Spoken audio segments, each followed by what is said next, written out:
चलिए बेटा, हम आज स्टार्ट करने वाले हैं section 45 scope of total income. ठीक है बेटा, scope of year of chargeability. देखो ये बहुत सारा इम्पोर्टेंट बात है, हम बात करते हैं अभी बहुत ज़्यादा इम्पोर्टेंट बात है। ठीक है बेटा, चलिए।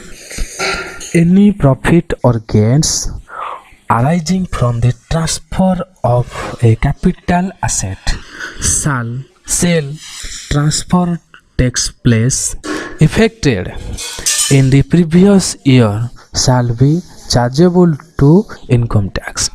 क्या लिखा है? shall be chargeable tax। क्या लिखा है? प्रीवियस ईयर, सिर्फ पिछले साल का।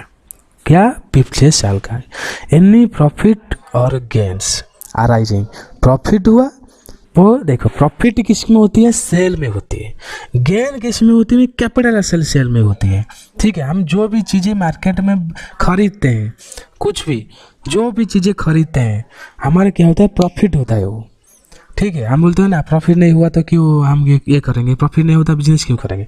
जो गेन होती है ना, वो सिर्फ कैपिटल असेट को बेचने पर कैपिटल गेन होती है। कौन है? लैंड, बिल्डिंग, म्यूचुअल फंड, ठीक है, स्टॉक, ये होता है कैपिटल गेन। जो हम बिजनेस करते हैं, जैसे सब्जी का बिजनेस हो गया, हल्दी का बिजनेस हो गया, ये सब क्या है? प्रॉफिट है। मैं इतना अब ये बता रहा हूँ, एक जो लेमैन ना, जो नॉर्मल पीपल भी, मतलब कोई चार्टर स्टूडेंट भी नहीं है, वो भी समझ सकता है। मैं ऐसा तरीका सोच के पढ़ा रहा हूँ।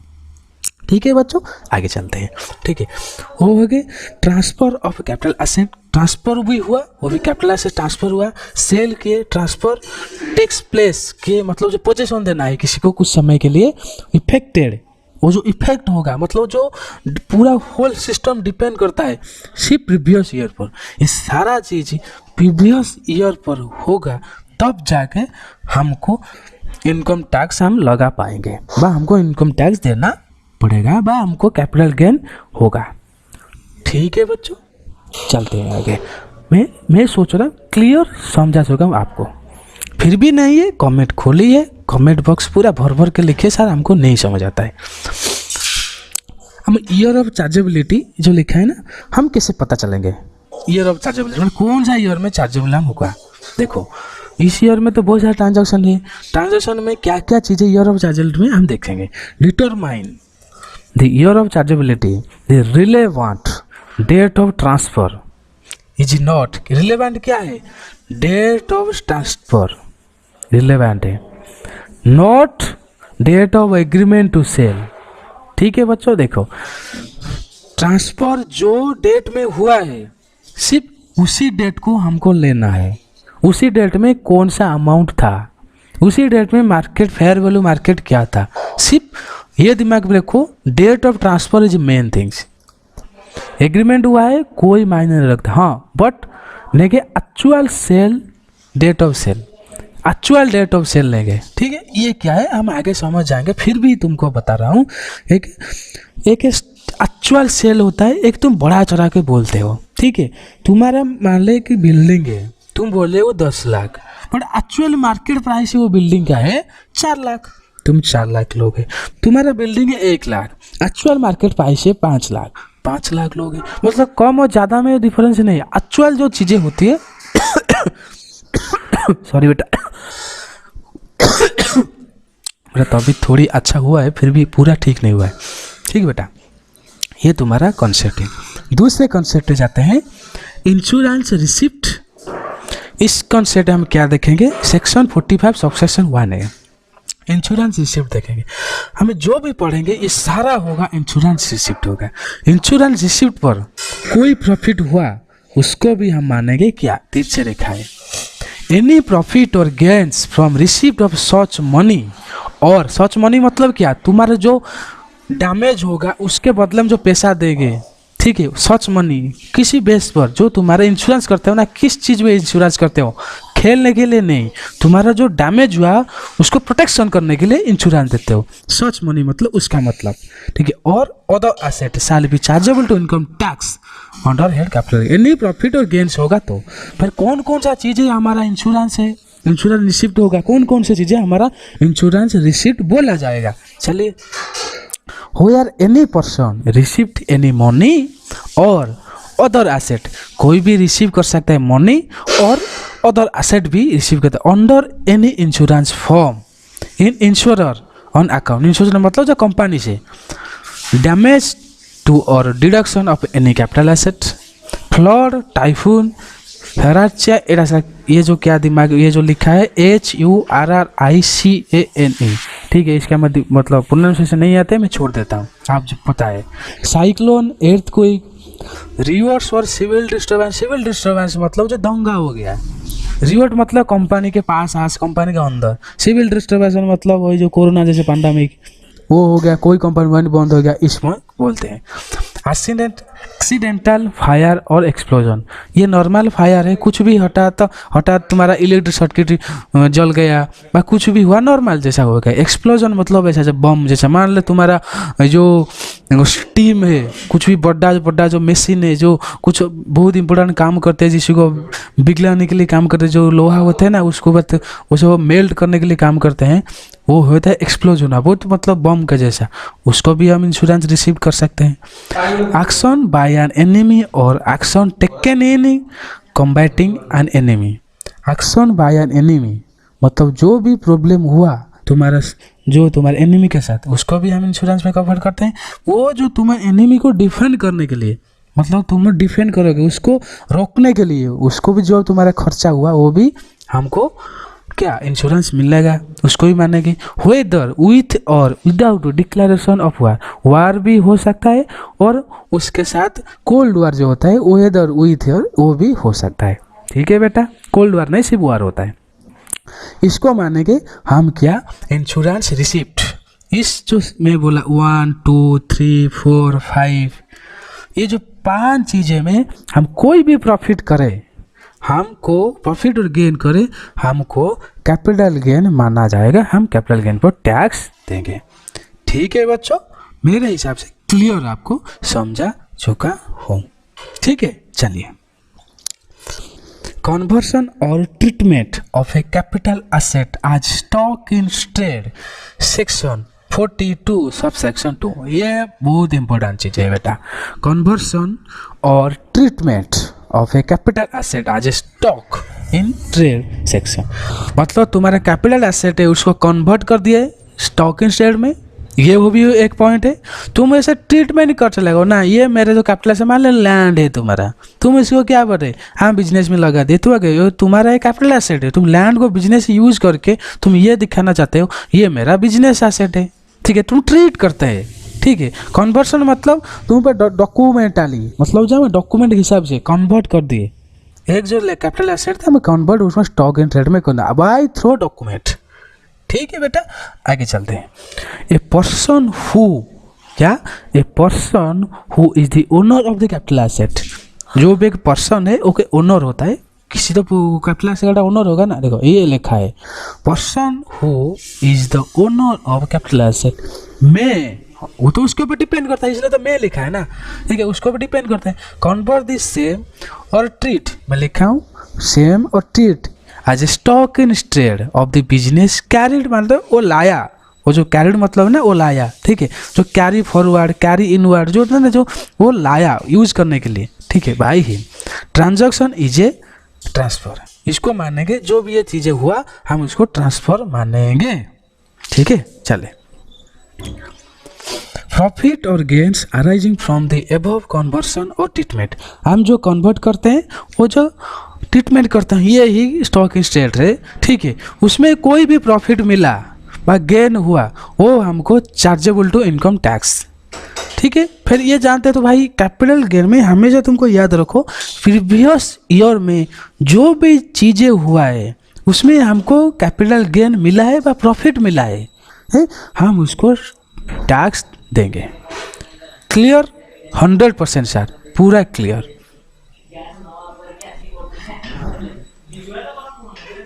ठीक है बेटा, चलते हैं।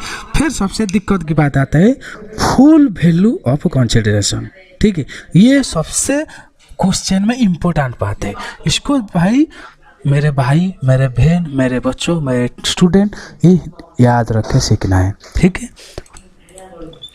Compute the capital gain the fair market value of the asset on the date of such conversion. ठीक है भाई, ये जो देखो कैपिटल गेन करोगे फिर किसके हिसाब से? तुम बोलोगे चलो ये मतलब तुम बोलोगे ये हमारा 10 लाख है, ये हमारा 20 लाख है, अपने हिसाब से नहीं। फेयर मार्केट वैल्यू ये बोलते हैं ना, मार्केट में कितना रेट है अभी पूछो, वही उसको जो मीनिंग है ना मार्केट फेयर वैल्यू उसको बोलते हैं, वो जिस भी चीज़ में हो। ठीक है sir, on date of such conversion और treatment shall be deemed to be full value of consideration receive transfer of capital asset. दोनों कैसे? Convert and conversion and treatment. ये जो भी डेट में वो डेट में कन्वर्ट होगा, कन्वर्सन होगा, हाँ, हम उसी डेट को मानेंगे a full value of consideration. उसके बाद ट्रीटमेंट जब रिसीव हुआ, तुम्हें ट्रीटमेंट कर दिया, मतलब treatment shall be deemed to be the value of the consideration. जो भी तुम ट्रीटमेंट किया ये हमारा कैपिटल एसेट है, मतलब तुम्हारा लैंड है, बिजनेस में लगा दो, ये हमारा कैपिटल एसेट है, तुम लैंड में लगा दियो, बिजनेस एसेट हो गया। ठीक है, इसको बोलेंगे मतलब तुम जब मानोगे, रिसीव करोगे वो कंसिडरेशन को, कंसिडरेशन मतलब कैपिटल एसेट किसी को बेचे, पैसा मिला, जब तो रिसीव करे वो जाके ट्रांसफर ऑफ कैपिटल एसेट होगा। यहाँ में जब तुम कन्वर्ट करे, ठीक है, वहाँ में ट्रांसफर ऑफ कैपिटल एसेट होगा। ठीक है, चलिए मेरे हिसाब से क्लियर हो चुका है। Personal asset convert into stock instead. Personal asset में तुम्हारे पास कोई चीज़ें है, पर्सनल एसेट है, ठीक है, तुम उसको स्टॉक इन ट्रेड में कन्वर्ट करना चाहते हो, मतलब तुम बिजनेस में लगाना चाहते हो। ठीक है, दोनों है capital gain computation and PGBP computation. ठीक है बेटा, हमारा अभी काम क्या है? Capital gain. पीजीबीपी दूसरे चैप्टर करें, फिर भी इस चैप्टर में हम कर लेते हैं। ठीक है, अभी चलते हैं, करते हैं। देखो थोड़ी मैं पॉज करता हूँ, मुझे पानी पीना है बेटा। अभी हम जाएंगे कैपिटल गेन कंप्यूटेशन में करेंगे। ठीक है, देखो full value of consideration, fair market value on the date of conversion. ठीक है बेटा, कन्वर्सन प्लीज हम फुल वैल्यू कंसिडरेशन कम करेंगे, fair value date of conversion जिस दिन हुआ, जो मार्केट में कन्वर्सन हुआ, जिस दिन तुम मार्केट में एंट्री करे बेचने के लिए बा ट्रांसफर करने के लिए, उसी दिन को हम मानेंगे डेट ऑफ कन्वर्सन, उसी दिन का अमाउंट भी पड़ेगा। ठीक है बेटा, चलिए ठीक है। लेस एक्सपेंडिचर ऑन ट्रांसफ़र, तुम जो ट्रांसफ़र करने के लिए कुछ भी एक्सपेंडिचर लगता है, ठीक है, बहुत सारा डॉक्यूमेंट है, लॉयर फीस है, चार्टर्ड अकाउंटेंट फीस है, जो भी तुम्हारा एक्सपेंडिचर होता है, एक्सपेंडिचर बिजनेस को आगे बढ़ाने के लिए, ठीक है, एक्सपेंडिचर कर तो सेल करना पड़ेगा, तो ट्रांसपोर्टेशन देना पड़ेगा ना ना तुम घर में बैठे सेल कर पाओगे। ठीक है, इसको हम एक्सपेंडिचर बोलते हैं ऑन ट्रांसफर।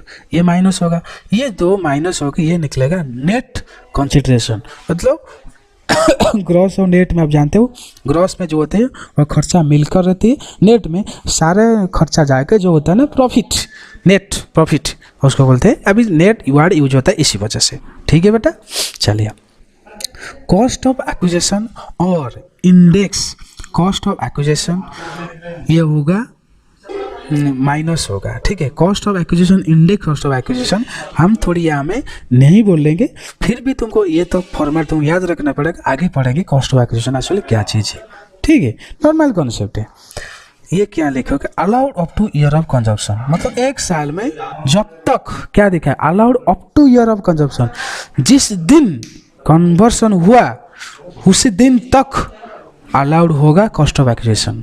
ठीक है, मान लेते हैं जनवरी महीने में तुम्हारा कन्वर्सन हुआ, ठीक है, तुम खरीदे थे कहाँ, नवंबर में खरीदे थे, नवंबर दिसंबर 2 महीने के लिए हमारा अलाउड होगा कॉस्ट ऑफ एक्विजिशन।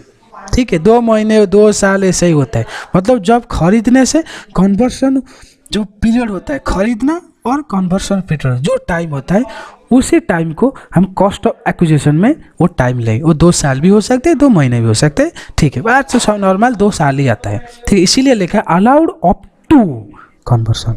ठीक है, अप टू पता है आपको, जो डिस्काउंट होता है ना, up to 50% off, up to मतलब 50% के पास हो सकती है, 20, 30, 35, 49 में हो सकती है। जो लिखा होता है ना फ्लैट, सिर्फ फ्लैट 50% होते हैं, मतलब direct 50%, no up to. Less cost of index और इंडेक्स कॉस्ट ऑफ इम्प्रूवमेंट, ये जो लिखा है, तुम जो एसेट रखा है कैपिटल एसेट, तुम इम्प्रूवमेंट करते हो ना, कुछ चीज़ें भी लगाते हो, मेंटेनेंस, ये इसका बात करा, फिर भी आगे जाके समझ लेंगे, ठीक है। ये इसमें इतना प्रॉब्लम नहीं है, आराम से, कोई टेंशन नहीं है। अभी हुआ ग्रॉस कैपिटल गेन हो गया, ठीक है बेटा।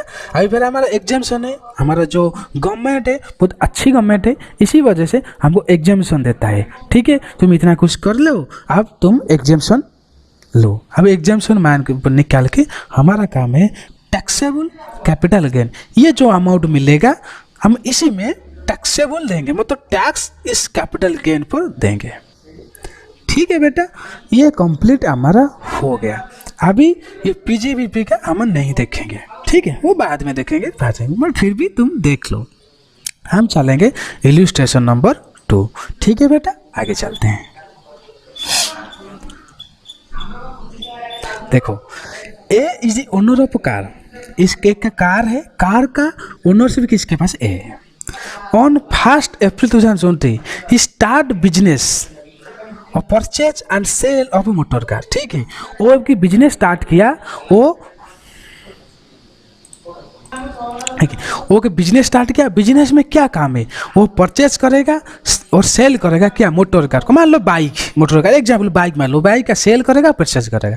ही treats above the car part of stock is trade is new business, जो भी वो कार था, खुद का जो कार था, वो ट्रीटमेंट किया, वो मेरा मुंह में बिजनेस में यूज करता हूँ, ठीक है। Part of stock in trade, वो बोलता है ना, मैं हमेशा खुद का काम तो करता हूँ ना, इसीलिए डेली गाड़ी लेके जाता हूँ ऑफिस, काम करता हूँ, कलेक्शन करता हूँ पैसा, ठीक है। इसको भी मेरा जो कार है ये बिजनेस में स्टॉक इन ट्रेड मतलब बिजनेस में यूज करते हैं, तो उस पर हमारा भी कैपिटल, वो जो बोल रहा था ना, वो कैपिटल गेन में नहीं आना चाहिए, ठीक है। इसी वजह से मतलब टैक्स को काटने के लिए कोशिश कर रहे हैं। हम जानेंगे एक्चुअली क्या चीज़ें हैं। ही सेल क्या 31 मार्च वाला सेल किया और प्रॉफिट हुआ 1 लाख। क्या सेल किया, ये खुद का कार नहीं, ये जो बिजनेस हुआ था उसी का सेल हुआ। डिस्कस होगा कैपिटल गेन, वो लगेगा, उसके ऊपर चार्ज होगा ना नहीं होगा। ये क्वेश्चन एमसीक्यू में आ सकता है, इसमें हमेशा क्वेश्चन आ सकता है एमसीक्यू में, ठीक है, उसको देखना चाहिए, ठीक है। अभी चलते हैं। Since car is a personal attach conversion or treatment of the stock instead as a business will be not be trapped by the provision। ये जो खुद का एसेट जो है, ये जो खुद का एसेट है, वो बिजनेस में तुम नहीं लगा सकते हो, देखो, इसलिए not apply trapped by the provision. A is not liable to capital gain tax, ठीक है बेटा। ये क्या लिखा है, stock and trade is business will be, ये जो लिखा है ना, ही सेल द सेम थेगेट एंड प्रॉफिट वाला, वो खुद का कार बेच दिया, मैं थोड़ी गलत था, खुद का कार बेच दिया। ये क्वेश्चन कह रहा है, वो जो खुद का कार बेचा उसमें क्या कैपिटल गेन मिलेगा ना नहीं मिलेगा, ये हमारा आंसर है नहीं, ठीक है। ये जो है ना खुद का car, since car is a personal asset, ठीक है, इसमें a is not liable to capital gain tax, ठीक है बेटा। चलो क्वेश्चन नंबर इल्यूस्ट्रेशन नंबर 3 करते हैं, ठीक है बेटा। चलो, X convert his capital asset acquired on June 10, 2003 for 60,000 into stock in trade on March। देखो, X convert his capital asset acquired on June 10, 2003 60,000 में।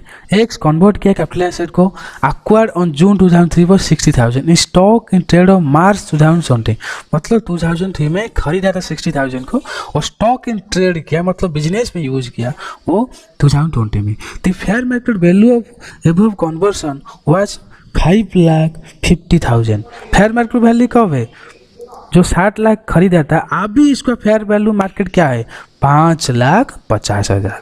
ही subsequently sell the stock in trade convert in 6 lakh June 10, 2020। Discuss the chargeability of capital gain, क्या charge लगेगा mister X के ऊपर। Capital asset is converted into stock in trade during previous year relevant of the assessment year 2021। ठीक है, हमारा तो काम है ना, प्रीवियस ईयर में जो भी खेल होता है हम उसी को कैपिटल गेन बोलते हैं, और लॉस होता है कैपिटल लॉस बोलते हैं। ठीक है, it will be A transfer under section 2 subsection 74 during the previous year 1920। Clear बेटा? चले।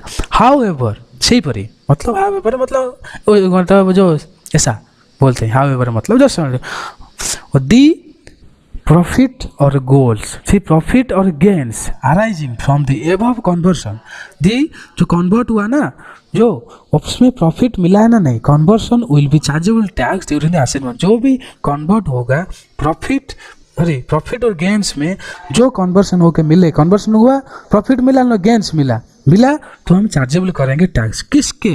प्रीवियस ईयर में सारा खेल होना चाहिए। Stock in trade has been sold only June 10, 2020। Stock sold क्या है? जून में हुआ है। Fair market value on the date of such conversion 10th March 2020 will be full value of consideration. ठीक है, मतलब हमारा 10th March का हमारा full value of consideration. Fair market value date of such conversion date कब हुआ था? देखिए मैं बोला था ना, कन्वर्सन डेट जब होगा उसी को लेंगे फुल वैल्यू कंसिडरेशन। इस क्वेश्चन में कन्वर्सन डेट कब है बेटा?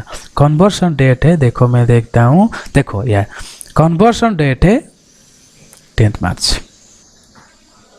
क्लियर बेटा? हम इसी को लेंगे क्या? Full value of consideration. इस पार्ट इतना। नेक्स्ट पार्ट में capital gain on distribution of asset by company on liquidation. ठीक है, हम पहले कॉर्पोरेट एसेट्स पे अलग करते थे, अब देखेंगे कंपनी जब लिक्विडेशन होता है, जो एसेट को डिस्ट्रीब्यूट होता है, ठीक है, लिक्विडेशन बंद हो गया, अलग कोई कंपनी लेगा ना। जैसे हमारा सत्यम केस हुआ, बहुत सारे शेयर से कर जो सहारा इंडिया केस हुआ, कंपनी बंद हो गया, फिर भी कंपनी थोड़ी बंद है, कोई नहीं कोई तो वो कंपनी को लिया ना, वो कंपनी बंद करके तो एक नया कंपनी ऐड करना पड़ेगा। मान लो तुम्हारे पास एक घर है, हाउस है, तो एक नया हाउस खरीदा, उस ओनर का नाम लिखोगे ना, लिखोगे क्या? उस ओनर के नाम नहीं, तुम्हारा नाम लिखोगे। नॉर्मली ऐसा ही होता है। ठीक है, वो जितना भी उसका घर, जो हाउस का जितना भी चीज़ है वो तुम्हारे नाम पर हो गया, जो उसका एसेट है जो भी है तुम्हारे नाम पर होगा। कंपनी का भी ऐसा ही है। ठीक है, अभी 2 पार्ट हो चुका है, हम चलेंगे अभी, रखते हैं अभी तीसरे पार्ट स्टार्ट करेंगे। एक रिक्वेस्ट है, तुम हमेशा पढ़ना है, पास करना है, मेरी जिम्मेदारी है। तुम जब कंप्लीट कर दोगे सारे नोट, तुम पास कैसे करोगे मेरा जिम्मेदारी है। 100% तुमको पास करा के छोड़ूंगा। मैं बहुत ज़्यादा अमाउंट भी लेता हूँ, बहुत ज़्यादा। ठीक है, 0 रुपया, क्या 0 रुपया, मैं 0 रुपया से तुमको पढ़ाऊंगा। ठीक है बेटा, एक कॉन्सेप्ट शेयर प्लीज करना है और सब्सक्राइब करना है, दोनों, यही मेरा फी है। शेयर क्यों करोगे ना, दूसरे बच्चे हेल्प मिलेगा तुम्हारी वो माध्यम से, क्यों ना तुम्हारे शेयर में तुम्हें पता नहीं चला लेकिन हेल्प मिलता है। सब्सक्राइब क्यों करोगे ना, मेरा हौसला बढ़ाने के लिए करोगे। इतना तो करता हूँ, तो सब्सक्राइब तो एटलीस्ट तो करो। ठीक है, लाइक तुम्हारे ऊपर डिपेंड करता है बच्चा। चलिए रखते हैं, take care, bye bye, Vande Mataram.